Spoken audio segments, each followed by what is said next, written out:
kufanikiwa. Miaka yako yote uliyotembea makanisa na makanisa, kwa nini haujawahi kufanikiwa? Kwa sababu haujaachilia moyo wako mahali pamoja. Sikia nikwambie, baraka ni process. Maisha yako yatabadilika ukivumilia hapa. Ni lazima ukubali kutulia mahali hapa, utengenezwe, ufinyangwe, umwachilie moyo wako kwa Bwana. Mahali hapa Roho Mtakatifu ushuka.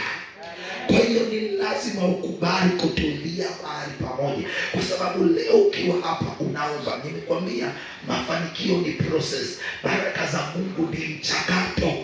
Uko hapa unaomba, Mungu nipate mtoto, Mungu biashara yangu ikue, Mungu watoto wangu wasomeshwe wakasome, Mungu nitafanikiwa mimi na familia yangu, nakataa migogoro ya ndoa. Leo naomba, kesho Mungu anakushushia uko Kibaraderi,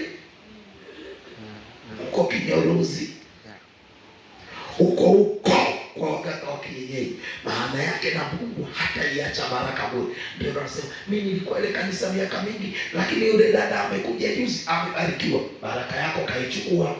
Mungu hawezi kurudisha baraka mbinguni, anaishusha. Haupo kanisa. Kwa ni lazima uwe na moyo wa kunyenyekea hapa na kutulia kwenye ibada zote na kufundisha hii siri, maana ndio iliyobadilisha maisha yangu. Sina hiyo elimu.